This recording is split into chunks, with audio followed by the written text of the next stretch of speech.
Tiene la palabra el excelentísimo señor Teniente General don Miguel Ángel Vallenilla y Gómez de Gamarra, director del CSDEN y académico de número electo. Estados Unidos de América. Que este acto tenga lugar en el aula magna del CSDEN, centro de pensamiento estratégico de nuestras Fuerzas Armadas, es especialmente significativo. Celebramos no solo un aniversario, sino una historia compartida, una alianza de valores y una memoria de cooperación que, en sus orígenes, tuvo a España como un apoyo decisivo a la causa de la independencia norteamericana. Este proyecto, una iniciativa transcontinental impulsada por la Academia de las Ciencias y las Artes Militares con la colaboración de su fundación, tiene como objetivo difundir ese legado común a ambos lados del Atlántico, en vísperas de la gran efeméride que sin duda será el 4 de julio de 2026. Quiero subrayar el firme compromiso del CSDEN con este aniversario y con todos los actos académicos que lo pongan en valor. También quiero trasladar el apoyo del jefe del Estado Mayor de la Defensa, el almirante Teodoro Esteban López Calderón, que aunque hoy no ha podido acompañarnos por razones de agenda, ha mostrado su respaldo a esta conmemoración y su satisfacción porque el CSDEN sea una de sus sedes naturales. Nos honra especialmente contar con la presencia y la palabra de don Hugo O'Donnell y Duque de Estrada, académico de número de la Real Academia de la Historia y miembro de la Comisión Española de Historia Militar, a la que honra siempre con su presencia, que tengo el privilegio de presidir. Su conferencia magistral será sin duda un brillante comienzo para este ciclo de actividades. Gracias a todos ustedes por acompañarnos a la Academia y a la Academia por liderar con tanto acierto esta conmemoración que pone de relieve uno de los capítulos más nobles y menos conocidos de nuestra historia. Muchas gracias.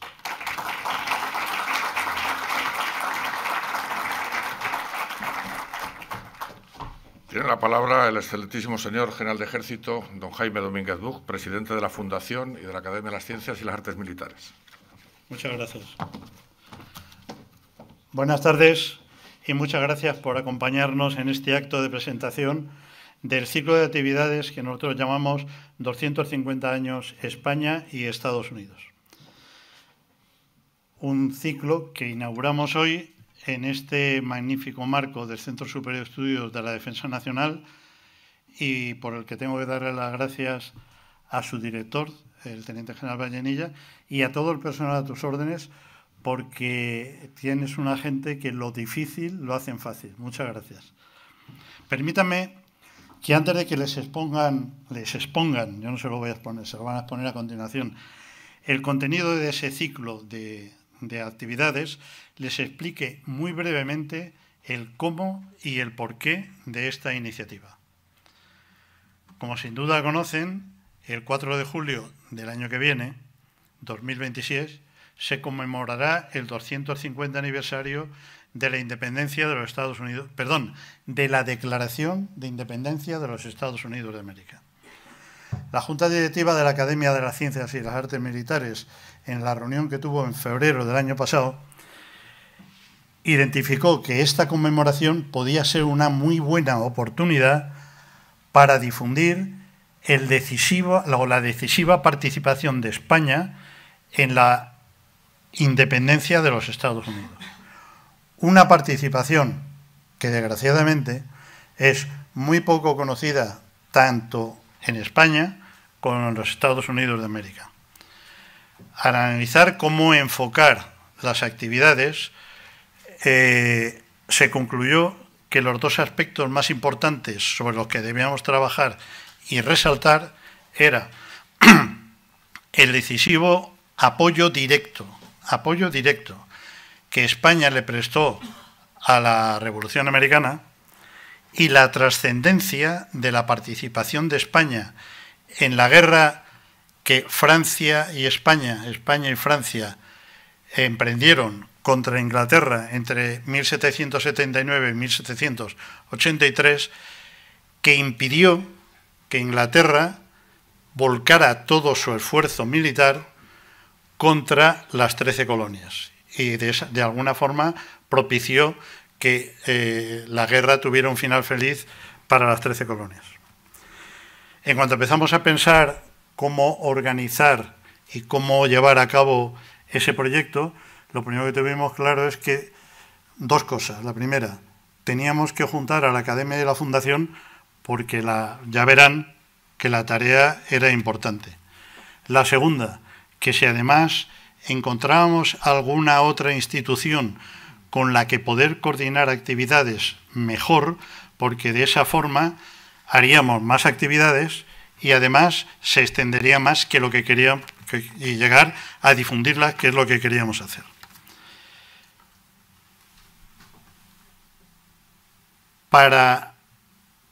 Destinado al consumo nacional, destinado a la sociedad española, la Academia elaboró el ciclo de actividades España, 250 años España y Estados Unidos. Como también teníamos intención, como he dicho antes, de intentar difundirla en Estados Unidos, lo que decidimos fue apoyar al Queen Sofia Spanish Institute, que es una fundación neoyorquina que se dedica desde hace tiempo a difundir en los Estados Unidos el imprescindible papel de España y de los hispanos en la actual configuración de los Estados Unidos. Desde entonces, las actuaciones empezaron a desarrollarse y en junio del año pasado tuvimos una reunión con la Universidad CEU San Pablo, en la cual acordamos que las tres instituciones, la Universidad CEU San Pablo, la Fundación y la Academia, íbamos a trabajar de forma coordinada intentando coordinarnos bien y mandar un mensaje común. El resultado de todo esto es el ciclo de actividades que ahora les van a presentar. Ciclo de actividades que empieza con este acto, y un acto que, como ya se ha dicho, va a tener su broche de oro con la conferencia que el excelentísimo señor don Hugo O'Donnell, duque de Estrada, de la Real Academia de la Historia y amigo de la Academia, va a pronunciar para finalizar el acto. Llegó ahora un punto que para mí es especialmente importante. El honor y el privilegio de que este ciclo cuente con el patronazgo o la presidencia de honor de Su Majestad la Reina Doña Sofía, que siempre atenta a las iniciativas culturales, desde el principio apoyó esta iniciativa y nos ha seguido impulsando en su desarrollo. Desde aquí le reiteramos nuestro más sincero agradecimiento. Y finalmente, el siempre complicado aspecto de la financiación de este ciclo de actividades, que son, podemos decir, adicionales a las que habitualmente hace la Academia. O sea, la Academia, las secciones de la Academia van a seguir este año y el que viene desarrollando sus actividades normales, pero además vamos a hacer este ciclo. Eso quiere decir que necesitamos más dinero. Bueno, pues esto se ha solucionado gracias a los patronos, a las empresas patronos de la Fundación y a un convenio que ha firmado la Fundación Reina Sofía con nuestra Fundación, por el cual proporcionará la financiación que nos hacía falta. Los logos de todos estos valedores de este ciclo los mostramos en pantalla, pues es la forma que tenemos de darle las gracias por su permanente apoyo. Queridos amigos, durante estos minutos he intentado explicarles el cómo y el porqué de este ciclo de actividades que ahora les van a exponer. Todas estas actividades serán realidad gracias a la ilusión y al esfuerzo de muchos.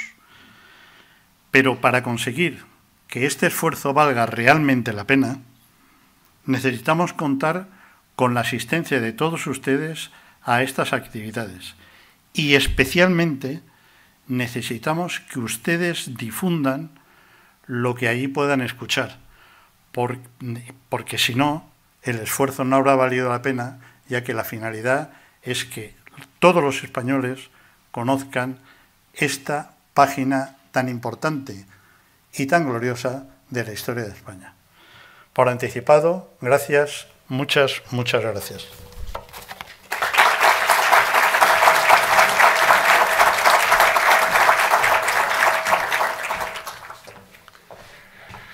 Tiene la palabra, el señor coronel, vocal secretario de la Fundación Reina Sofía, don José Luis Nogueira Guastavino.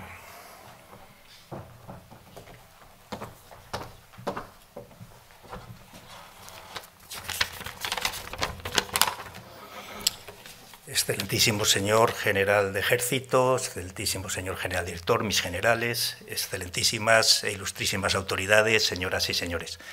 Permítanme que mis primeras palabras sean trasladarles la excusa del general Arturo Luis Coello, secretario de Su Majestad la Reina Doña Sofía, presidente del Comité Ejecutivo de su fundación y miembro de la Academia de las Ciencias y Artes Militares, al que le hubiera hecho mucha ilusión estar hoy aquí trasladándoles estas palabras.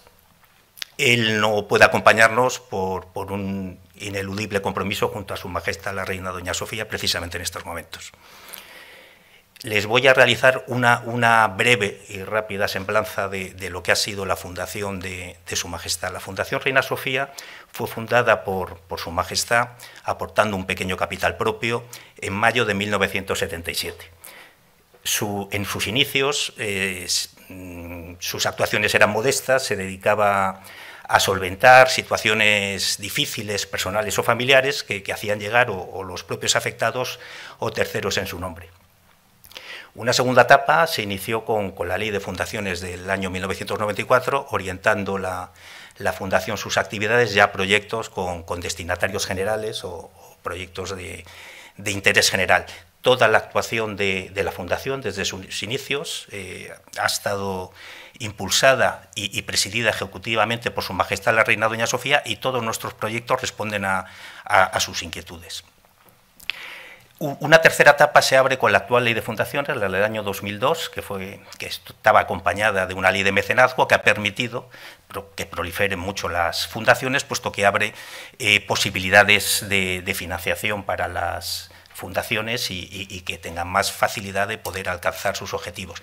En esta etapa, a partir del año 2002, se inició a iniciativa de Su Majestad el que nosotros denominamos Proyecto Alzheimer, y es una línea estratégica de la Fundación de investigación en Alzheimer y otras enfermedades neurodegenerativas, de la cual un principal exponente del que quizás han podido tener conocimiento es el Centro Alzheimer Fundación Reina Sofía, que construimos y equipamos en el distrito de Vallecas, y junto al que realizamos investigación junto a una fundación estatal del Instituto de Salud Carlos III. A partir de la crisis del año 2009, y sobremanera a raíz de la pandemia, incrementamos mucho nuestros proyectos sociales, si no en número, sí en el esfuerzo al que dedicábamos a los mismos, así como a iniciativa de Su Majestad iniciamos proyectos medioambientales ya de mayor envergadura, como la investigación en bioplásticos producidos por bacterias de tal manera que son degradables, y actuaciones de limpieza y sensibilización de limpieza de la basura en la naturaleza. En total, en estos casi 50 años, 48 años, la Fundación de Su Majestad ha realizado algo más, puesto que hay menos actores que colaboren.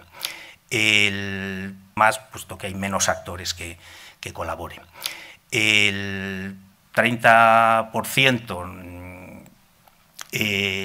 a actividades sociales, que se han visto muy incrementadas este año con proyectos para, en la medida de nuestras posibilidades, intentar que se recupere la calidad de vida en los municipios afectados por la DANA, y luego hay un 7% del importe económico que va destinado a los proyectos medioambientales, y otro 7% más o menos a proyectos culturales y educativos. Y este año el proyecto en el que cultural, en el que más implicados estamos y en el que más interés tiene Su Majestad es precisamente el que nos reúne hoy, el 250 España-Estados Unidos o Spain USA 250, del que vamos de la mano del Queen Sofia Spanish Institute en actividades que realiza durante este año y el próximo en Estados Unidos, y de la Fundación de las Ciencias y Artes Militares en un magnífico programa que tienen, que irán ustedes viendo, programa de actividades durante este año y el próximo, que vamos a tener la suerte de poder ayudar.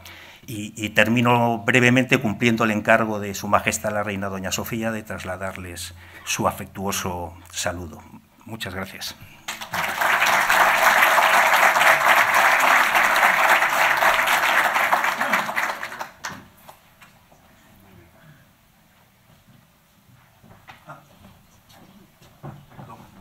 No sabía que lo introducía yo. Vamos a tener ocasión de ver un breve vídeo institucional de la Fundación Reina Sofía que realizamos con ocasión del 40 aniversario, que ponen imágenes poco más o menos lo que han podido escucharme. Muchas gracias. La Fundación Reina Sofía cumple 40 años de vida. Cada uno de esos años ha vivido una única misión: ayudar a los más desfavorecidos. La Fundación, que comenzó con la aportación personal y ayuda de Su Majestad la Reina Doña Sofía, se ha convertido en un referente en el compromiso global con el progreso social, la lucha contra la desigualdad y el apoyo a la investigación de enfermedades neurodegenerativas. Perseguimos tener un impacto real en la calidad de vida de los que más lo necesitan. Para ello, hemos impulsado iniciativas a nivel nacional e internacional, acercándonos a los problemas de las personas. En estos 40 años hemos puesto nuestro esfuerzo en importantes áreas, luchando por el acceso a la educación para los niños y niñas a través de organizaciones especializadas, involucrándonos en proyectos que apuestan por la sostenibilidad y el medio ambiente, promoviendo la agricultura como base de la alimentación en países en vías de desarrollo, luchando por la igualdad y por mejorar la situación de la mujer en el mundo, ayudando a las personas allí donde el sufrimiento aparece como consecuencia de catástrofes naturales, accidentes, etc. Durante este bonito trayecto no hemos caminado solos. Siempre hemos ido de la mano de organizaciones como Cáritas, Cruz Roja o los bancos de alimentos, entre muchos otros, compartiendo con ellos la misma preocupación: ayudar de verdad a las personas en riesgo de pobreza y exclusión social. Pero sin duda donde se ha realizado un esfuerzo clave, promovido por Su Majestad la Reina Doña Sofía, es en el campo de las enfermedades neurodegenerativas, y más concretamente en el denominado Proyecto Alzheimer, que desde 2002 contribuye al conocimiento y sensibilización de este importante problema de la sociedad. El proyecto, en el que se involucraron administraciones, empresas y ciudadanos en 2007, se convirtió en el Centro Alzheimer Reina Sofía, que cuenta con una residencia para 156 enfermos, un centro de día para la asistencia ambulatoria de 40 enfermos, un centro de formación para personal sanitario y familiares, una unidad de investigación especializada en esta enfermedad, 10 años de implicación, financiando más de 25 proyectos y 10 becas de investigación.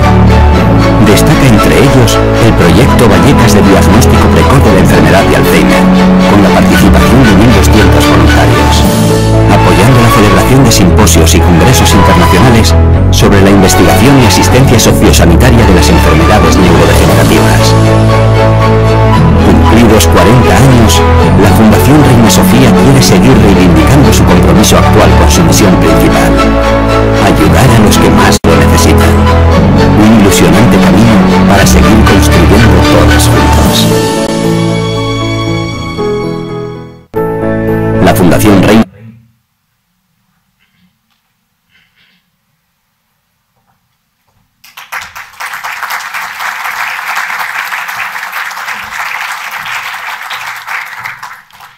Bien, me corresponde a mí presentarme. Soy Manfredo Monforte, soy el secretario general de la Fundación y de la Academia de las Ciencias y las Artes Militares.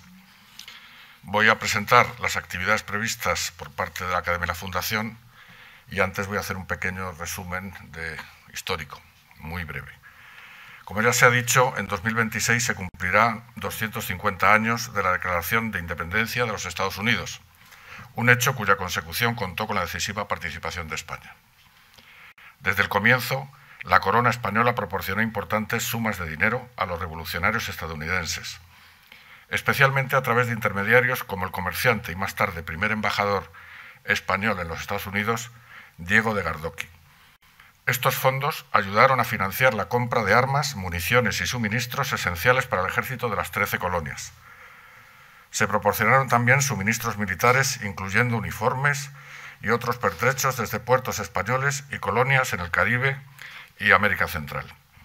Aunque España no declaró formalmente la guerra a Gran Bretaña hasta 1779, sus acciones militares en el frente sur fueron cruciales. Bernardo de Gálvez, gobernador de la Luisiana española, que era española desde 5 años antes cuando nos lo cedió por el Tratado de Fontainebleau, Francia, lideró una serie de campañas exitosas contra los británicos, capturando plazas fuertes como Baton Rouge, Mobile y Pensacola.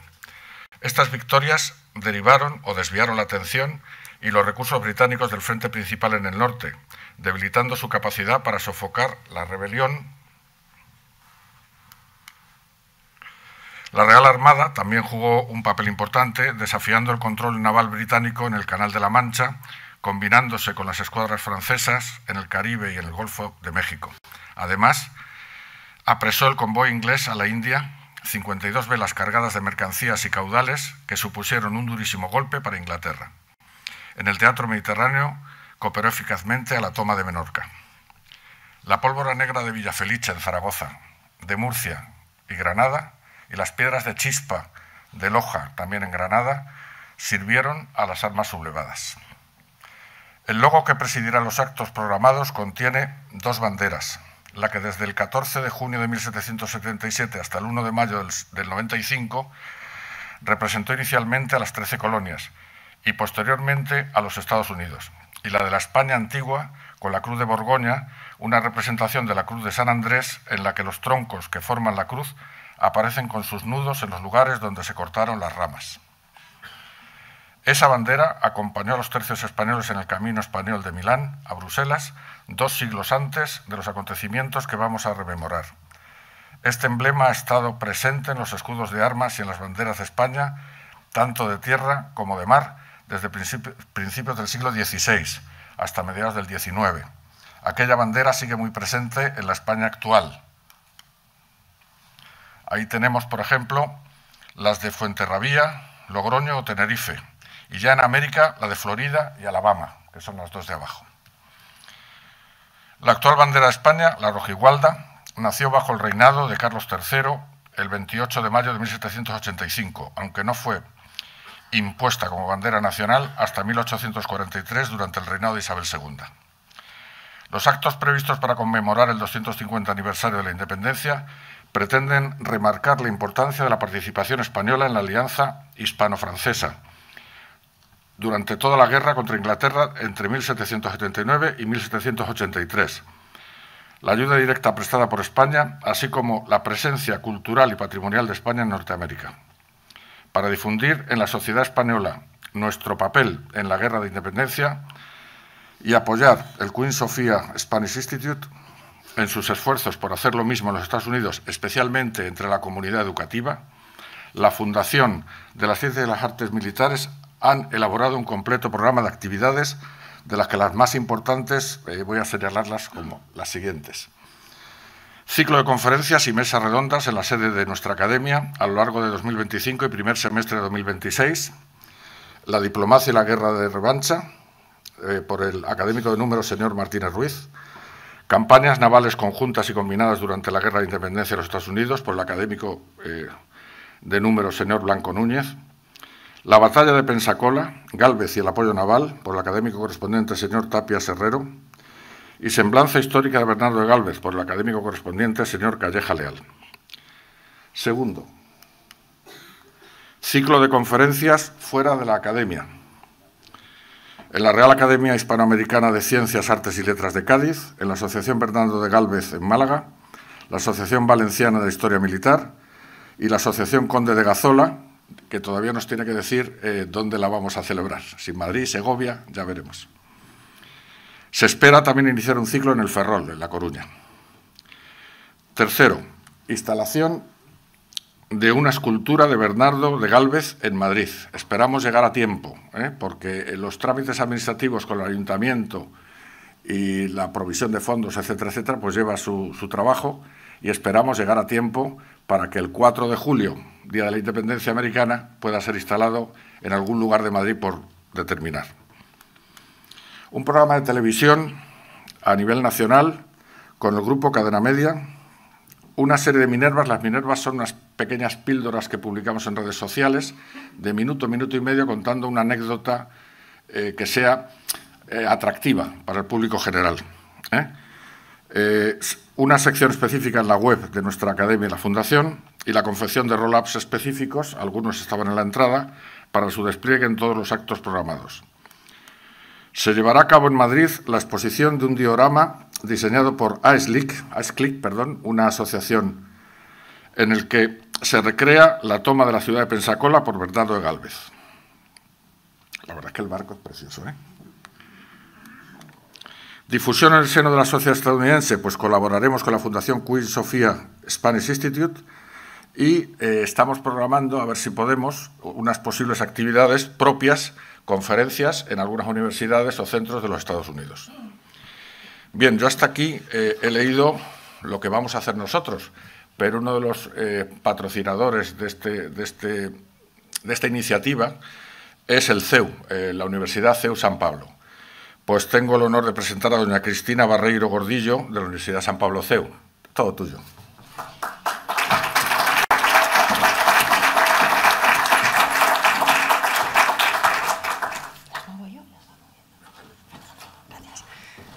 Muy buenas tardes, gracias a todos, autoridades, señoras y señores.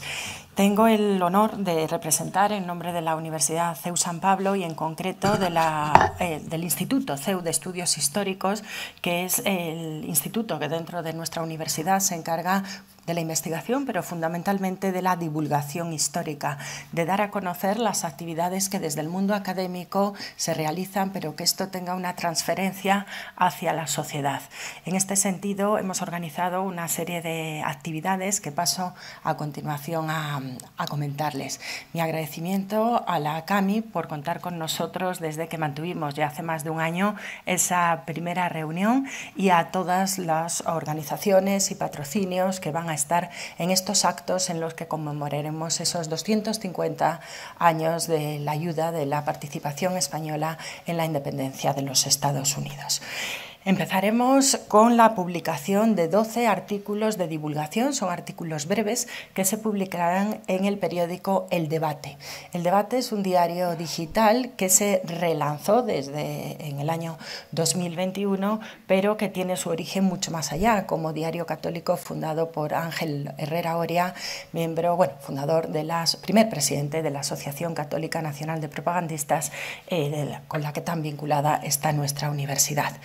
Estos artículos, estos 12 artículos que publicaremos en el debate estarán redactados por uno de nuestros profesores de la universidad, el historiador don Jorge Álvarez Palomino, que hoy también nos acompaña. Los temas que hemos seleccionado son los siguientes. En primer lugar, la defensa de San Luis de Missouri. En segundo lugar, Matías Gálvez en Guatemala.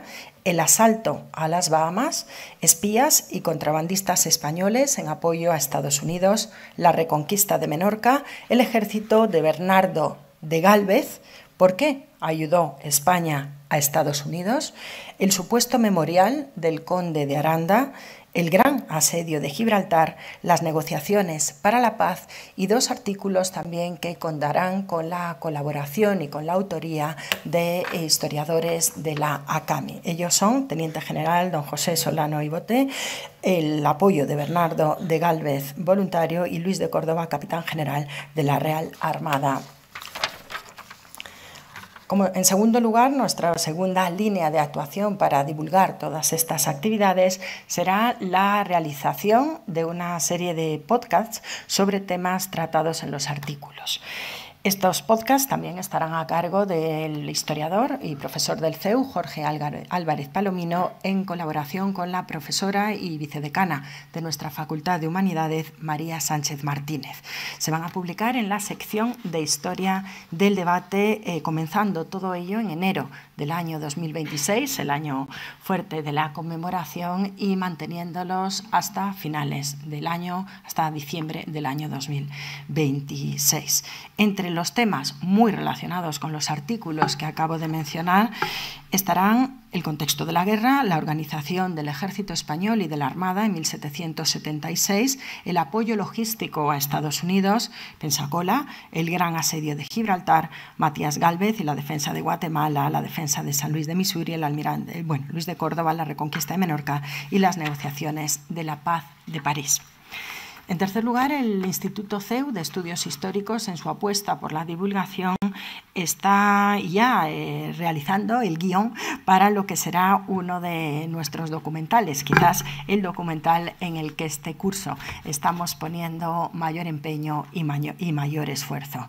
Este documental, 54 minutos, dentro de la serie de documentales de historia que realizamos, llevará por título La independencia de los Estados Unidos en su 250 aniversario. Además, en línea con las Minervas anteriormente anunciadas, realizaremos, son de 3-4 minutos, también para el periódico El Debate, una serie de microvídeos para difundir en redes con biografías que en principio hemos seleccionado, la de George Washington, Lafayette, Gálvez, Cornwallis y Franklin. Aquí tenemos los clics. Celebraremos también en colaboración con la CAMI con la CAMI y con la Fundación sin ánimo de lucro AESCLIC, que tienen unas colecciones preciosas de clics de todas las épocas de la historia, y que en concreto lo que vamos a recrear es la batalla de Pensacola. Y en el campo ya de la investigación histórica estamos preparando también un congreso internacional, apoyo de la monarquía española a la independencia de los Estados Unidos. Se celebrará, ya está todo previsto, entre el día 13 y 15 de abril del año 2026. Está dirigido por María Saavedra, que hoy también nos acompaña, por Consuelo Martínez de Sicluna, y como secretarios colaboran en ello Eduardo Puig y Jorge Álvarez. ¿Cuál es el objetivo de este congreso de carácter internacional? Pues dar a conocer a través de conferencias magistrales, de mesas redondas, el papel que España realizó en este contexto y impulsar la actualización de la historiografía en este tema que hoy nos ocupa, la participación de España en la guerra de independencia de las 13 colonias. A todo ello, a todos estos actos que he presentado, unimos la posibilidad, pero es una posibilidad muy real, de una sesión en uno de los cursos de verano que celebramos en el Escorial, que lleva por título la independencia de los Estados Unidos y el apoyo español, que tendrá lugar ya muy temprano, muy pronto, en este mes de julio ya del año 2025, para ir incentivando y calentando ya todos esos actos del 250 aniversario. Muchísimas gracias y espero que nuestras iniciativas contribuyan a dar a conocer el papel tan relevante de España y de la monarquía en estos actos que estamos celebrando, y que podamos hacer llegar a la sociedad española y también a la sociedad americana el papel y la labor de nuestro país. Muchísimas gracias.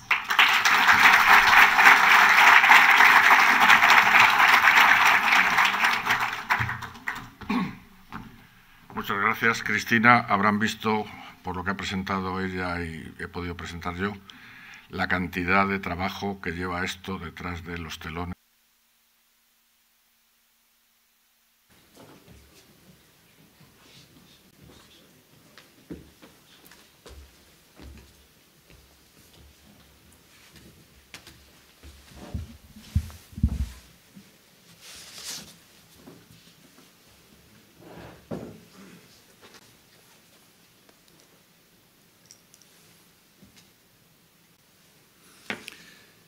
señor general de ejército que nos convoca, señor teniente general que nos acoge, señoras, señores, ilustres autoridades y personalidades, muy buenas tardes a todos ustedes y muchas gracias por su presencia. Unas gracias muy especiales a la Academia de Ciencias y Artes Militares, la Real Academia, que se encarna en la persona de don Jaime Domínguez Buch, viejo amigo, viejo en el mejor sentido de la palabra, en el sentido elogioso de la palabra, porque tanto él como yo, y como dice el viejo adagio español, banderas viejas, honor de capitán. Muchas han sido esas banderas que hemos arbolado tanto él como yo, cada uno en estos ámbitos de acción, y todas pues, en la misma dirección, en la dirección de defender el honor histórico de España, que es lo que me pretendo resaltar con estas palabras. Muchas gracias a todos ustedes, insisto, por su asistencia. Recordarás, mi teniente general, que cuando me invitaste a dar esta charla, que muy generosamente tildaste de conferencia magistral, no lo es para nada, ni podría serlo ante un público, ante un auditorio tan docto y tan concienciado con el tema que voy a tratar, pues no dudé, ni siquiera eché mano de la agenda, a ver si tenía, porque yo tengo también mis prioridades, a ver si tenía un espacio para vosotros, lo tenéis y lo seguiréis teniendo siempre. Muchas gracias también tanto a la Academia como a la Fundación por haber tenido presente a este viejo veterano de ambas, de la época fundacional de ambas. Me ofreciste, mi general, la oportunidad de decidir el tema, me diste el tema abierto. Naturalmente este tema tenía algunas limitaciones impuestas, entre otras cosas, por los acontecimientos que íbamos a celebrar y que se condensan, como hemos visto, en ese eslogan de España, Norteamérica 250. Naturalmente debía referirme a ello, debía referirme a ese momento en el que dos estados, un estado veterano y un estado novel, pues se encuentran por primera vez, confluyen en intereses comunes, en tanto en el asunto de la revolución, como de la guerra, como de la consecución final del éxito. Esta acción, esta trayectoria que dio origen al nacimiento de una nueva nación, de una nueva estrella en el panorama internacional. Una estrella que ya desde aquel momento se intuyó, y no solamente por el conde de Aranda, que había de convertirse en líder de las demás, de aquella solamente por lo que respecta al escenario geoestratégico en que se van a desarrollar estos acontecimientos.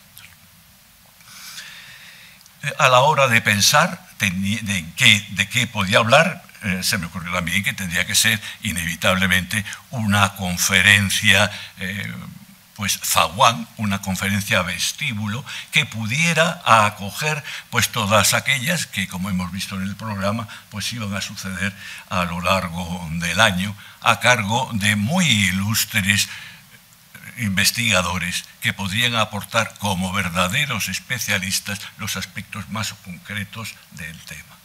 Por eso escogí traer a este foro unas reflexiones sobre una pregunta que ya nos hemos hecho también en esta presentación del programa, de por qué la historiografía internacional ha relegado, ha dejado de lado, no se ha interesado por un tema que nosotros consideramos y que actualmente se está considerando afortunadamente como capital, la importancia de la aportación definitiva de la aportación española a la guerra, a la revolución y a la guerra de los Estados Unidos, porque es bien conocido, y esto se predica un poco en pasado, afortunadamente, respecto al siglo XIX y buen bocado también del siglo XX, respecto a aquellos tótems de la historia, ilustrísimos historiadores, a sus seguidores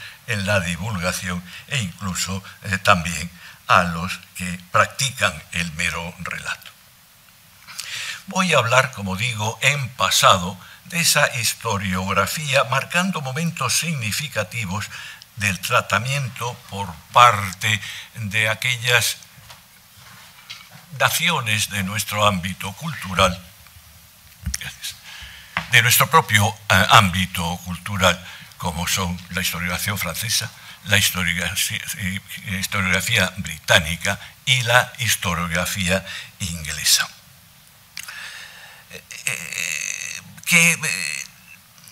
Pues es lamentable, sobre todo, también como se ha señalado, por lo que respecta a la historiografía norteamericana como mayor beneficiario de nuestra aportación, que haya faltado ese interés y esa sensibilidad por un reconocimiento que ya todos conocemos, y también por ese magnífico resumen de la actividad española que nos ha sido presentado.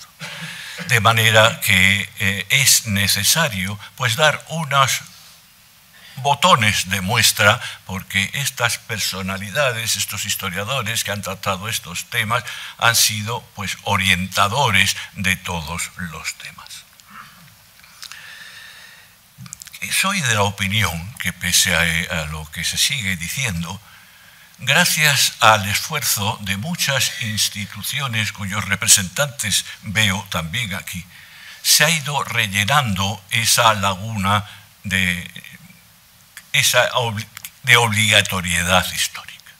Gracias a ellos, pues yo me atrevería a afirmar que, pese a todo lo que se sigue diciendo, en lo fundamental y por lo que respecta al estamento cultural superior y académico, puede decirse que es el periodo de finisecular y también final de la edad moderna, mejor estudiado y mejor difundido, mejor publicitado comparativamente. Desde luego sí coincido con todos en que todavía quedan estamentos que necesitan más tiempo de calado para que llegue hasta los estamentos que nos interesan igualmente que lleguen.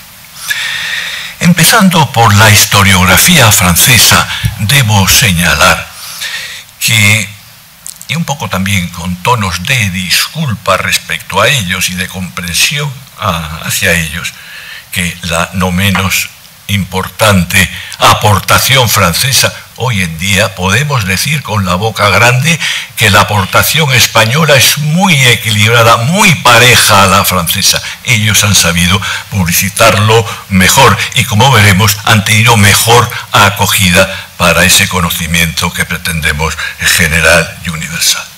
Pues bien, la historiografía francesa, pues obviamente ha procurado subrayar sus propias actividades, aunque fuera en detrimento de las españolas, que han pasado así, de una manera genérica y de una manera rápida. Quizás el personaje más importante, el que más calado ha tenido entre sus sucesores, es Thomas Balck. Thomas Balck, que con gran oportunidad, en un momento en que Francia precisa de alguna forma obtener el reconocimiento y la gratitud de los Estados Unidos, en un momento de crisis a raíz de la guerra franco-prusiana, que les había sido tan negativa, pues publica Les Français en Amérique pendant la guerre de l'indépendance des États-Unis. Bueno, pues esto naturalmente es una apología de la gran aportación personal y también general a la revolución y a la guerra. Yo diría más a la revolución que a la guerra. Pues bien, este personaje, reconocido universalmente, muy poco conocedor de la historia española y de todos los condicionantes españoles, diré como anécdota, pero anécdota bastante orientativa, que al referirse de las actividades de don Bernardo de Gálvez, le denomina don Gálvez. Desconoce incluso que en España pues el tratamiento precede al nombre, no precede al apellido, como sí ocurre en otros países. Si hubiese dicho Mr. Gálvez o Monsieur Gálvez, pues hubiese sido más tolerable. Esto es una mera anécdota. Pero lo que es verdaderamente sangrante es la vuelta que da a la historia. Él relata las actividades de don Gálvez, las actividades de don Bernardo, y acaba definiendo como la aportación española como negativa respecto al triunfo final. Esto nos puede sorprender muchísimo. Esta conferencia espero que sea objeto de más de una sorpresa. Pues bien, él alega, su alegato es que, como es bien sabido, la batalla de Pensacola, una batalla de gran relevancia e importancia, pues se saldó con la entrega por parte de los ingleses de la ciudad, y en sus requisitos de capitulación se incluía el salir las tropas inglesas con los honores que les correspondían, es decir, a banderas desplegadas y redoble de tambor. Y entonces él intuye que esas fuerzas que habían salido de Pensacola, pues podrían o seguramente serían empleadas en contra de los intereses de los propios americanos. Creo que es dar completamente la vuelta a la historia. Pasando a matacaballo, como es obligado, pues a la historiografía británica clásica, debo señalar que es curioso detectar que los ingleses separan como si de dos guerras se trataran, una guerra doméstica, una guerra entre la administración inglesa y unos rebeldes, y otra guerra que es otra más de las que todo el siglo XVIII está lleno entre los británicos y el bloque francés. Debo señalar que, como tantos otros, o a diferencia de otros escritores americanos, pues lo que sí pone de relieve algo que la historiografía americana no pone de relieve, y es la existencia entre la propia población americana de imperiales, como se les denomina, y de revolucionarios. Imperiales que tendrían que recoger el propio don Bernardo de Gálvez para salvar sus vidas en la propia Nouvelle-Orléans. Esta postura está clara incluso en el nombre que le dan a lo que nosotros denominamos la Guerra de la Revolución Americana. Ellos le denominan The 8 Years' War, porque lo consideran una continuación de la guerra anterior, de la Guerra de los 7 años, y aducen, no sin sentido, de que esto se demuestra a la hora no de las capitulaciones, no de las conversaciones de los preliminares de la paz, pero sí en las capitulaciones, en que se capitula con independencia. Por un lado, capitulan las tres potencias que van a ser especialmente beneficiarias de la paz comercial. Y por otra parte, se va a capitular con España en términos que no eran los esperados ni los esperables, términos que nosotros decimos con razón que se consiguieron bastantes objetivos, pero no el objetivo principal. En realidad lo que era, como todos tenemos en mente, nada menos que la fortaleza de Gibraltar. Los retazos que nos entregaron en realidad eran unas ofertas que ya había hecho el gobierno inglés de Lord North para que España no entrara en la guerra. Pues bien, vemos cómo hay una consideración de que esta otra guerra, pues no debía formar parte de la historia de los Estados Unidos. Esta es la línea que luego seguirá también la historiografía norteamericana, representada fundamentalmente por la conocidísima obra de Samuel Eliot, publicada en 1858, que fue de gran influencia en las siguientes generaciones. Samuel Eliot, en su grueso volumen, hace una referencia genérica algunas operaciones navales que también se han citado con más detalle que Mr. Elliot, bueno, que han tenido sus altibajos. Él también considera, y creo que acertadamente, pues la conservación de Gibraltar como una de esas operaciones navales, en este caso favorable a Inglaterra, pero también con esa tan señalada del apresamiento del mayor Convoy, que también se ha citado aquí, de la historia de la guerra en el mar, del que había que mencionar, porque don Luis de Córdoba no solo apresó este convoy, apresaría posteriormente otro más que llevaría a Brest con un número parecido de buques. Al referirse a la intervención de tropas españolas en suelo americano, aquí se ha hablado de San Luis, Missouri, suelo ya entonces americano, o que habría de ser americano, con esta frase: las fuerzas españolas estuvieron también activas en la Florida. Este punto de vista de tratarse de una historia ajena y por lo tanto menos digna de tratamiento, pues se basaba en realidad en dos circunstancias que tenemos que tener en cuenta.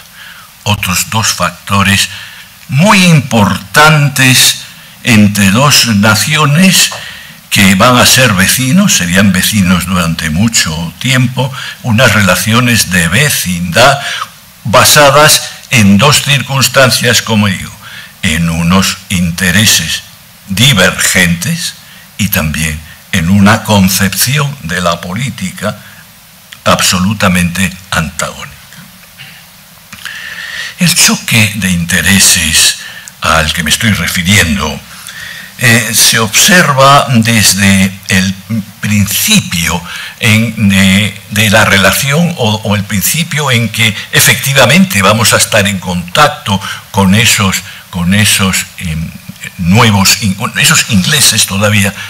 Hay una definición muy interesante de otro de los grandes escritores ingleses, que es el Lord Macaulay, Babington Macaulay, que dice que, ya referida a un tiempo un poquito posterior, que tanto Washington como Franklin pues son verdaderos ingleses, que solo se distinguen de los ingleses en que no están de acuerdo con pagar los platos rotos o sacar de la bancarrota, y de que les impongan unos impuestos por ellos no aceptados. Pues bien, esta es la percepción que van a tener los españoles de sus vecinos. Unos son ingleses y los otros son nuevos ingleses, con las mismas aspiraciones y con la misma política a desarrollar. Pues bien, como antecedentes, tenemos que citar ese momento, que también se ha mencionado aquí, en que Carlos III recibe a fuer de compensación ese regalo envenenado de la Luisiana. Regalo envenenado que él duda mucho en aceptar, y duda mucho en aceptar por lo que supone de inversión, por lo que supone de necesidad de defensión. No ocurrirá como con los bordes o las rayas de la Nueva España, donde desde hace mucho tiempo antes hay una cadena de posiciones, una cadena defensiva, una cadena de presidios frente a las insidias de la apachería, como se decía entonces. Es un lugar en el que pronto y en plena paz esas tribus indias que procedentes de la región de los Grandes Lagos están siendo empujadas por las todavía coloniales hacia el sur, pues van a ser animadas por el propio gobierno británico a interferir, a atacar a los indefensos pobladores de origen francés. Efectivamente, ese peligro latente, pues vemos ese peligro latente estuvo presente en la conciencia de Carlos III, que acabó aceptando simplemente para frenar el avance británico en esa zona geoestratégica del Golfo de México.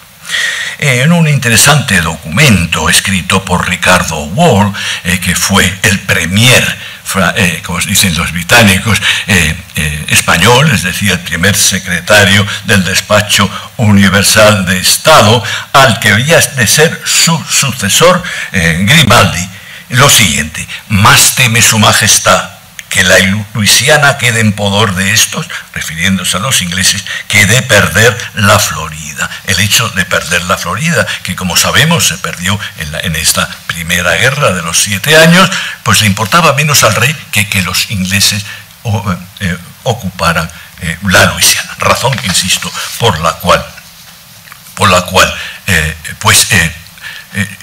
aceptó este regalo que digo envenenado, porque sufrieron muchísimas incidencias por parte de varias tribus, los chatcas, los llamados cherokees, se está refiriendo a los cherokees de las películas de nuestra juventud, y también los creeks. Afortunadamente para la posición española depusieron las armas, algunos, los chatcas, incluso cambiaron de mando ante la aparición de Don Galvez ante la Movila y Pensacola. El recelo español hacia el inmediato Congreso americano y su expansionismo tiene también reflejos comerciales. Existe una documentación que he tenido ocasión recientemente de manipular, que muestra cómo en 1777 en el Pacífico y a la altura de las islas de Juan Fernández se avistaron 2 buques, una fragata llamada Columbia, junto con un bergantín. Por supuesto, no tengo por qué subrayar que en este momento histórico es altamente sospechoso la aparición en una zona no comercial de los Estados Unidos. Los Estados Unidos no disponían de una flota de guerra como las más potencias, pero sí disponían de una notabilísima flotilla o unidades de corso, y también de una importantísima flota comercial que siguió desempeñando sus funciones en todo momento durante la guerra. Pues bien, este año de 1777, la Columbia sufre una avería que le obliga a entrar de arribada en un puerto de la Nueva España, donde las autoridades, aunque todavía España no ha entrado en guerra, faltan 2 años para que España entre en guerra, pues le prestan todo tipo de auxilios, de socorros, y la dejan lista y aparejada para seguir su derrota sin preguntarles el porqué ni su objetivo. Las autoridades portuarias son reprendidas por el virrey, quien argumenta en otra documentación remitida al que entonces es secretario del Despacho Universal de Marina, todavía no de Indias, que es don Antonio Valdés y Fernández Bazán. Por más inocente que parezca el designio de la República Americana, es justo sospechar alguna idea poco favorable a los intereses de estos dominios. En realidad, lo que estaba poniendo en peligro es el monopolio y el proteccionismo español del Imperio Español. Es la base de sustentación de todo el sistema español. Esta mutua desconfianza va a seguir creciendo a lo largo de la guerra y de los prolegómenos de la guerra. Cuando llega el doctor Franklin, Ben Franklin, aparece en París en el año 82, como digo, antes y después, y su Calicata es en 1782, detecta con gran agudeza que la política española está encaminada a recluir a los nuevos estados que se formen, ya el año 82 estamos muy cerca del final de la guerra, a relegarla al territorio que va desde la cordillera de los Apalaches, que como ustedes saben corre paralela al litoral, y el litoral atlántico. Y así lo comunica al Congreso, o previene al Congreso en ese sentido. Pues bien, el honorable Franklin estaba bastante acertado, como se demostraría en las acciones españolas después del año 81, después de la toma de Pansácola. Y especialmente en esa defensa que se ha citado aquí de San Luis, Missouri, territorio entonces ya americano también, y esa incursión en lo que era la fortaleza que aseguraba la fidelidad de los americanos a la corona de Jorge III, el fuerte de St. Joseph, que no tiene otra justificación que no sea la de marcar terreno para luego reclamar, si hubiera lugar, esos territorios para la propia corona de España.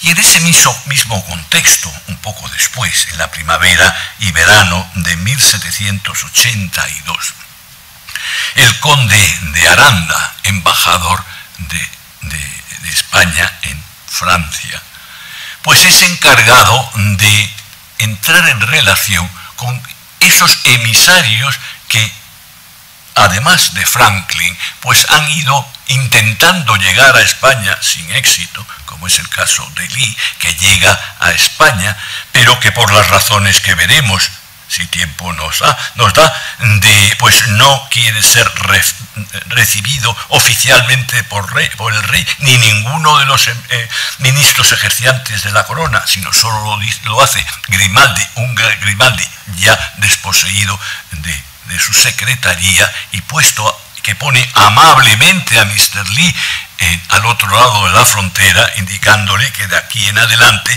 esas relaciones se mantendrán con mucha discreción, pero desde el propio París.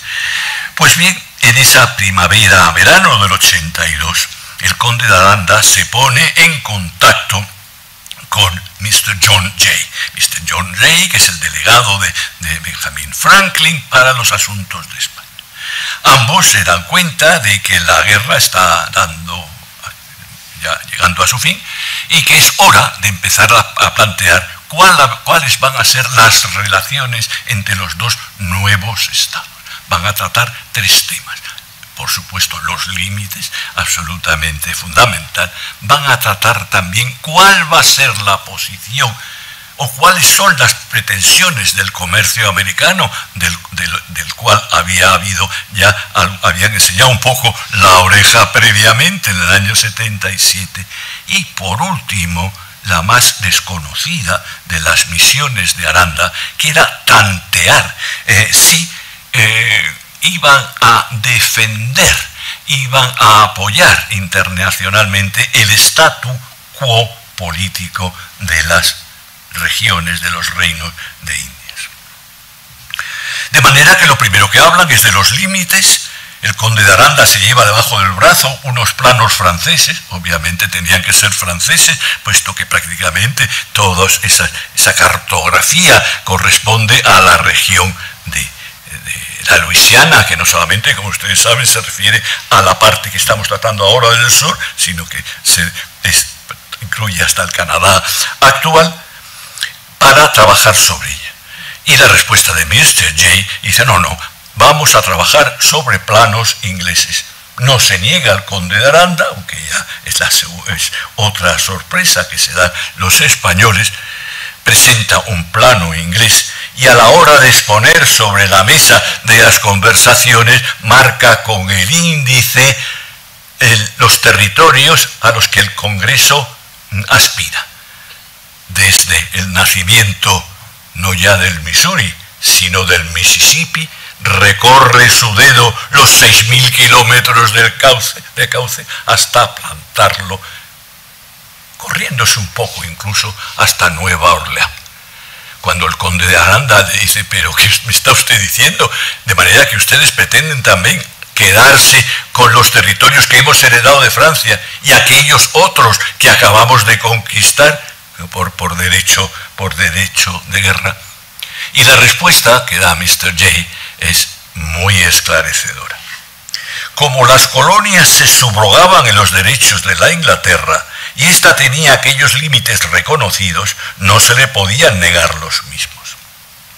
Estos serán los argumentos que se seguirán sustentando las legaciones americanas en los acontecimientos que inmediatamente van a tener lugar.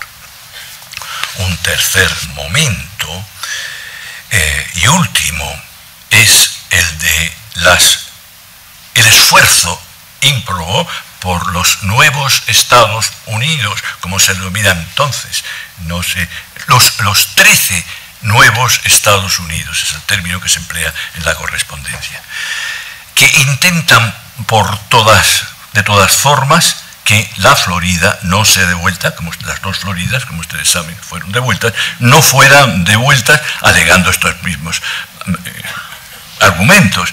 La Florida, que había sido española, pues había dejado de serla con motivo de la Guerra de los 7 años y era, por lo tanto, el último propietario había sido los ingleses y nosotros somos los sucesores naturales de los ingleses. Menos conocido es el hecho de que otra de las instrucciones que a los que habían de signar la paz les dio el conde de Floridablanca, que es el factotum de la política de Carlos III, en el sentido de que era mejor, se volvía a repetir la circunstancia, pero de una forma completamente distinta. Era mejor que España no aceptara la Florida con tal de que la Florida no cayera en manos de los americanos. Dirán ustedes que estoy señalando, subrayando aspectos negativos. Luego verán ustedes por qué. Esta instrucción en la que él habla de la Florida oriental, a la hora de distinguir la Florida oriental de la occidental, tenemos que situarnos nosotros geográficamente, de la manera que a lo mejor pues hay alguna disparidad de criterios, algún confusionismo. Él se está refiriendo a esa Florida desde el Cabo Cañaveral arriba, incluida su capital, San Agustín, la capital tradicional de este territorio español. España prefería, y como se alega, que quede a cargo de la misma Inglaterra arreglar con el Congreso americano la extensión y límites de la misma Florida. El dejar esta barrera inmediata y este motivo de disputa entre ingleses y colonos se ha creído fundado en principios de buena política. Perdonen también que incluya una anécdota, y es que el conde de Floridablanca estaba muy contento con su título, que hace referencia a estos terrenos, territorios españoles, y que había merecido el título ya en 1773. Había recibido como título previo el de conde de Moñino, porque como ustedes saben, se llamaba Moñino y Redondo. No debía estar muy contento con ese vizcondado de Moñino y consiguió que como título definitivo se quedara el de Floridablanca. Otra de las aspiraciones que ya quedaron patentes en 1782 fue esta intención de hacer del inmenso imperio español un mercado de los productos americanos, que, como digo, pues hubiese hecho saltar todo el sistema y hubiese hecho caer a la propia monarquía sustentada sobre otros principios proteccionistas y de otra índole. No se les quiso responder en este sentido y se respondió muy diplomáticamente que no podían aceptar por no abrir semejante puerta a las demás potencias. En realidad se estaban defendiendo unos intereses mucho más importantes.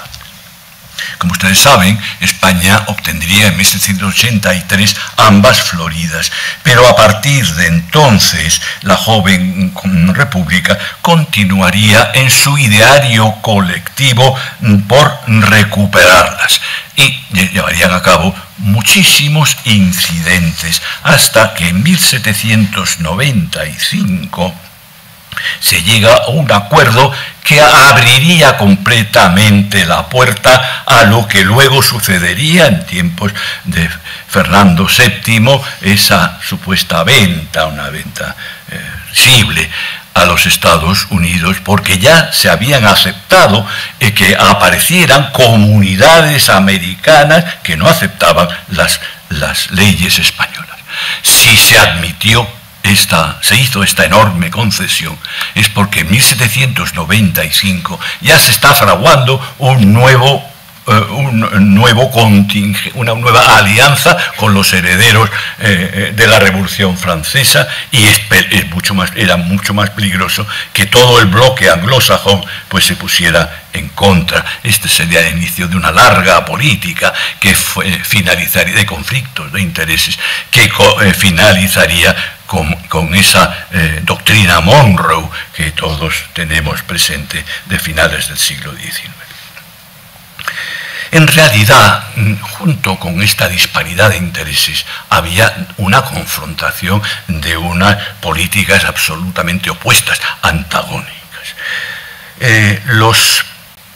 Los nuevos ingleses, son los herederos de un sistema que no podemos definir como tan autocrático, desde luego, como el español o como el francés, ya desde la Revolución Inglesa, y sobre todo a través de la Cámara de los Comunes, pues ha erigido en defensora de libertades, y curiosamente será la propia Cámara de los Comunes la que aconsejará sofocar la revolución hasta sus últimos extremos. Y también con connotaciones religiosas, porque aunque efectivamente los nuevos protegidos por la nueva Constitución o la nueva acta constitucional de los Estados Unidos, la religión, la protección de credos y de religiones está contemplada y protegida, no es menos cierto que para la percepción popular el grueso del ejército intervencionista británico está compuesto por irlandeses a los cuales Lord North, que es el causante de todos estos males, porque desde que fue el primer Lord del Exchequer decidió que tenían que pagar, como he dicho, los americanos el dinero que se debía de la guerra anterior, pues decide atraerse a estos elementos por medio de una que denominan los ingleses, un tanto despectivamente, como The Papists Act, en virtud de la cual podían tener su propia oficialidad. Hasta entonces, los irlandeses que no fueran católicos sí podían. Luego tendremos ejemplos muy importantes, entre otros Lord Wellington en tiempos un poco posteriores, pero no los católicos irlandeses. Carlos III, es cierto que deseaba aprovechar la oportunidad que se le brindaba, pero desde luego le repugnaba, es bien sabido, tener que pactar con unos súbditos rebeldes a un rey por derecho divino. Esta doctrina había echado raíces muy importantes durante la Ilustración franco-española, siguiendo ese adagio de Benigno Bossuet, en el sentido de que la majestad es la imagen de la grandeza de Dios en el príncipe. Si cesa la autoridad en el reino, todo caerá en confusión. Estos son los mismos escrúpulos que había tenido Luis XVI, pero en Francia el revanchismo del duque de Choiseul acabó prevaleciendo, dando lugar a una acogida que no habían recibido en ninguna otra parte los emisarios de los Estados Unidos. Perdónenme, inciso de otra anécdota, la cuenta Aranda con esa pluma también cortada. Él retrata el momento en que tiene que ponerse en contacto con Arthur Lee, le piden una tarjeta de visita, va a entregar la tarjeta de visita y se retracta y entrega otra. No quería que aparecer como embajador del Reino de España. Franklin, desde esa corte donde es tan bienvenido, tan bien acogido, pues lanza un envite también ya que han fracasado otros medios a la corte española. Y se vale de un personaje poco estudiado, aunque mi querido inolvidable compañero Luis Miguel Enciso ha dedicado una parte de su investigación a tratar su persona y su devenir. Me estoy refiriendo a un hijo de Carlos III, el infante don Antonio Gabriel, un hombre, pues, un paradigma de la erudición. Él también era pintor de mérito. Y le escribe Franklin en estos términos: desearía poder enviarle desde aquí alguna producción literaria americana digna de su lectura. Pero hasta ahora las musas apenas han visitado estas remotas regiones. Pues iniciaba la misiva, efectivamente, pues un elogio a los conocimientos del infante y también con gran humildad. Pero la segunda parte, ahí iba el mensaje. Tal vez, sin embargo, las actas de nuestro Congreso americano recién publicadas puedan ser objeto de cierta curiosidad en su corte. Dejamos este relato para volver al momento en que hay otro tema de conversación fundamental para llegar a un acuerdo. Aranda estaría encargado de averiguar si la nueva potencia se haría garante de la parte española limítrofe, no solo contra otras potencias, sino aun contra los mismos vasallos que un día u otro intentasen seguir su ejemplo. Tenemos que situarnos en el momento en que ya prácticamente está sofocada la sublevación de Tupac Amaru, esa sublevación que se inicia en el Cusco por motivos de abusos de las autoridades y otros de diversa índole. Pero ya en este momento hay otros focos que todavía siguen, y hay un personaje de primera magnitud que no es el conde de Aranda, aunque el conde de Aranda también se subroga en estas opiniones, que es don José Ábalos, que es intendente. Todos sabemos la importancia de la intendencia en la organización borbónica. Pues José de Ábalos escribe un memorial en 1783, es decir, bastante anterior al pretendido, que también se ha sugerido aquí, memorial de Aranda, pues en el sentido de que, ojo, que estamos apoyando algo que no debemos apoyar. Existe el peligro de habernos comprometido a una guerra completamente contraria a nuestra propia causa. También es cierto que unos años después, ya ha estallado la Revolución Americana, pues una joven viuda, la condesita de Gálvez, francesa, ella de nacimiento, pues en lugar de, como se solía hacer las viudas en estos casos, pues volver a vivir con su familia política allá en la Macharabiaya malagueña, pues se instala en la corte.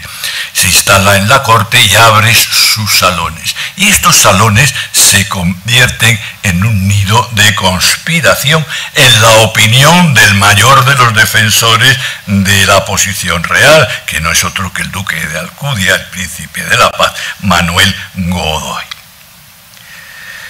El sucesor de Grimaldi, Florida Blanca, es un hombre reflexivo y es un hombre que trata de llevar a cabo una política independiente de Francia, por fin independiente de Francia. Se echa mano de esa frase tan traída y llevada de que el rey ni quiere la guerra ni la teme, porque Carlos III está muy preparado para esa posibilidad de la guerra. Ha saldado sus diferencias con Portugal en los límites del Brasil, también ha llegado a pactos con las potencias berberiscas que podían distraer sus efectivos, incluso ha llegado, de la mano de don Jorge Juan, a llegar a un pacto beneficiosísimo para España, como es con el sultán de Marruecos, de manera que cuando se produzca el asedio de Gibraltar no va a disponer, como habitualmente, la plaza de víveres frescos por parte del imperio de Marruecos. Las presiones por parte de Francia, por parte de Vergennes sobre todo, pues son tremendas, apelando a lo de siempre, el affaire de cœur de todos los pactos de familia. Y ya se ve, ya se detecta o se empieza a detectar cómo la posición española, que es una posición de aprovechar las circunstancias pero no declarar la guerra, pues se va dirigiendo un poco a la posibilidad de la guerra. De forma que ante la sorprendente batalla de Saratoga en 1777, la Gaceta de Madrid, que es el órgano oficial del momento, pues expone la batalla en términos pues inflados a favor de los independentistas. Mucho se ha hablado del agradecimiento personal de Washington, que es uno de los pocos y casi indirecto que se reciben en estas épocas, manifestado, y que consta en los archivos americanos, con esa misiva al que fue su segundo en el ejército y casi también su segundo en el Congreso, porque también era congresista, el mayor general John Sullivan. Cuando España entra en guerra 2 años después, el 16 de junio de 1779, escribe: «Tengo el placer de informarle de que España ha tomado por fin una posición decisiva. Es de esperar que esta formidable unión de la Casa de Borbón no defraudará en establecer la independencia de América en poco tiempo». La expresión por fin es muestra a la vez de ansiedad previa y de recriminación por la tardanza. Pero la de formidable, definir formidable la unión con España, es un reconocimiento de lo decisiva que fue esta aportación.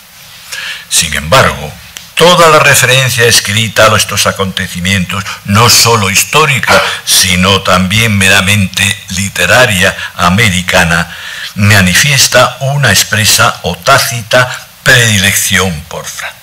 Y esta predilección por Francia hay que señalar que se debe sobre todo a que las tropas españolas se emplearon en mayor número que las francesas en beneficio de esta causa, pero no lo hicieron codo a codo como lo hicieron los franceses.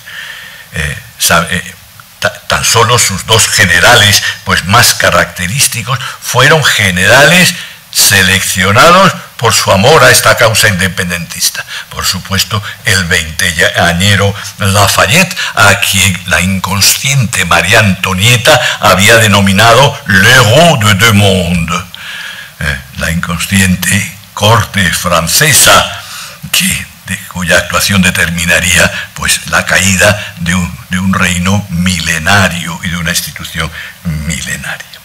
Y el otro general, el conde de Rochambeau, jefe del ejército expedicionario de 6.000 hombres, no más, muchos más, invirtió directamente a España en esta operación, y no voy a citar porque ya vendrán especialistas a contarnos. Haría la siguiente expresión en el momento de desembarcar en suelo americano: tocábamos finalmente esta tierra tan deseada, donde la sola aparición del pabellón francés, se está refiriendo a ese étendard de blanco Francia con lises de oro, tachonado de lises de oro, iba a reanimar las esperanzas de los defensores de la libertad. Esto lo está diciendo un general realista que en casa pues es uno de los principales jefes militares.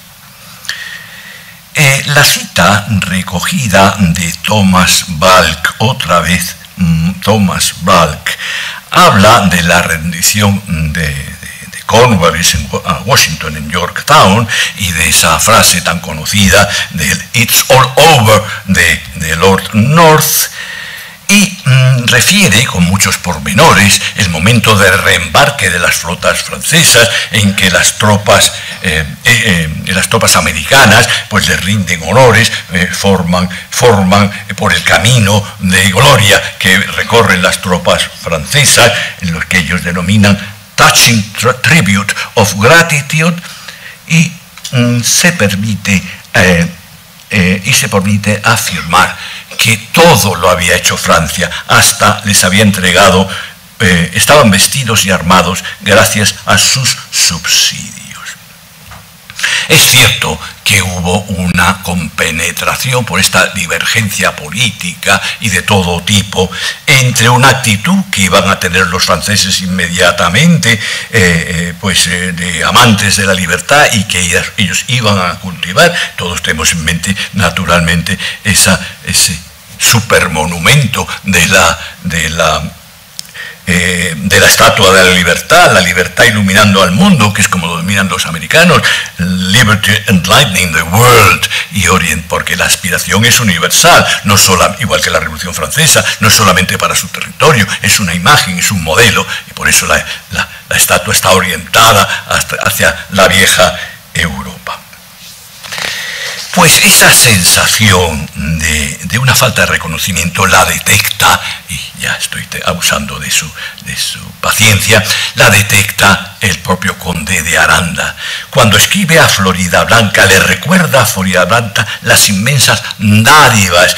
No detallaré a vuestra excelencia los socorros que hemos dado de estos 4 o 5 años. Solo el año último se les han suministrado 3 millones de reales, y además, atentos, además el regalo de un vestuario nuevo para 8 regimientos que se compró en Cádiz del convoy inglés apresado y sabemos llegó felizmente a América. Hola, resulta que los uniformes de los cuales Valks se alababa tanto como franceses no eran otros que los que obtuvo como presa don Luis de Córdoba, también aquí citado, debidamente teñidas las casacas rojas y convertidas en casacas azules. Pues bien, la última petición de dinero, que es desatendida por España, provoca que Mr. J pues desatienda la última reunión y desaparezca, de lo cual lamenta el conde de Aranda, quien acaba por pontificar. La Francia entró desde el primer momento en el goce de muchas ventajas del comercio con las colonias inglesas, o las antiguas colonias inglesas. La España no ha gozado ni gozará jamás en ningún caso de tales beneficios por los americanos. Los hechos hablan en pasado por sí mismos. La aportación española fue equivalente a la francesa, como se viene demostrando documentalmente y va a ser sucesivamente demostrado. Y la batalla de Yorktown, la batalla definitiva, en opinión de un francés, por fin a nuestro favor, el almirante de Grasse, el vencedor de la batalla de Chesapeake en 1661, que permitiría que llegaran las tropas francesas, afirmó que la victoria terrestre se debió a tener a mano ese capital recaudado por las cajas de Nueva España y las cajas de La Habana, por lo menos como única reconocimiento. Como ya se ha explicado aquí, no solamente nuestras flotas impidieron que llegaran los suministros y los apoyos a los insurgentes, no solamente se distrajo nada menos que cerca de 8.000 hombres, de los cuales la mayoría eran tropas veteranas en la defensa de Gibraltar, y varios centenares de artilleros, además de las tropas auxiliares hannoverianas, que cabe pensar en qué hubiera sido si Cornwallis hubiese dispuesto de ese caudal humano y de ese caudal militar. No se reconoció en su momento, pero incluso antes de 1976, en la publicación del Ministerio de Asuntos Exteriores, en 1952 otro referente americano va cambiando ya el giro de la opinión americana. Es Christopher Ward, que en The War of the Revolution señala que se da cuenta que hay que empezar a investigar si esta actividad de don Gálvez no habría tenido alguna consecuencia en el éxito de la defensa de Georgia y de Carolina del Sur, es decir, del meollo de la sublevación. Y es que ocurre que, a diferencia de Holanda, Holanda también entra en guerra contra Inglaterra, pero Holanda lleva a cabo una guerrita en su extremo oriente que le ha tocado, que desde luego tiene escasísima influencia en el resultado de la guerra en general, lo cual está claramente demostrado que no sucede con España. Y en la actualidad voy a citar a dos personas del lado americano que nos animan un poco en la misión que parece que hemos querido asumir. Una de ellas es el gran hispanista Tomás Chávez. Tomás Chávez llega a la conclusión de que el esfuerzo de España en el asedio de Gibraltar, que fue asombro de la Europa del momento, en efectivos, en medios y en inventos, pues fue inferior al que se empleó militarmente en esta zona de operaciones a la cual nos estamos refiriendo. Y más últimamente,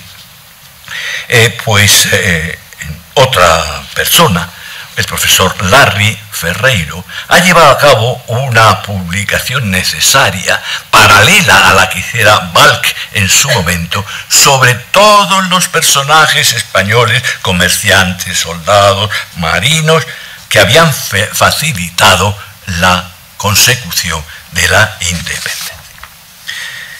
Señoras y señores, los Estados Unidos y España son dos naciones que, por pura definición del término, ya que no son ni colonias, ni dependencias, ni protectorados, han velado por sus propios intereses, pero el reconocimiento de esta obviedad no debe impedir la aceptación de lo mucho que ha podido aportar a una colaboración de enorme trascendencia, como es el caso.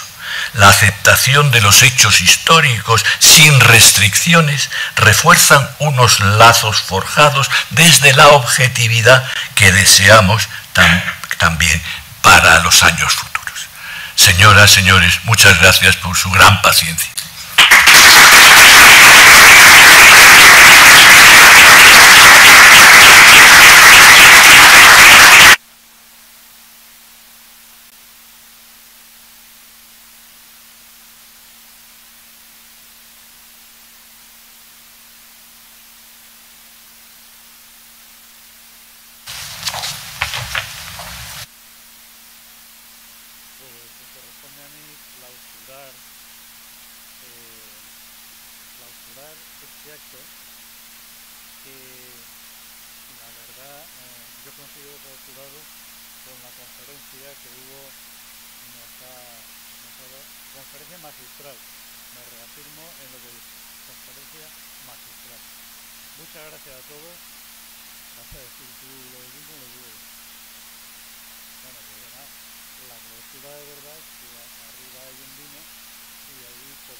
Volver a hablar sobre lo que aquí hemos oído y vuelvo a repetir lo que les dije. Lo más importante no es que vengamos aquí y lo oigamos, lo más importante es que lo difundamos. La filosofía de nuestro trabajo es que España y todos los españoles conozcan esta página gloriosa de nuestra historia y la compartan, y apoyar, como había dicho, al Queen Sofia Spanish Institute, para que en los Estados Unidos, y fundamentalmente ellos se dirigen a la comunidad educativa, a los niños, para que los niños desde pequeños conozcan la importancia de España y de los hispanos en la constitución de los actuales Estados Unidos. Reitero mi agradecimiento al CSDN y a su personal por habernos acogido, y especialmente a todos ustedes por haber estado hoy con nosotros. Muchas gracias. Se levanta la sesión.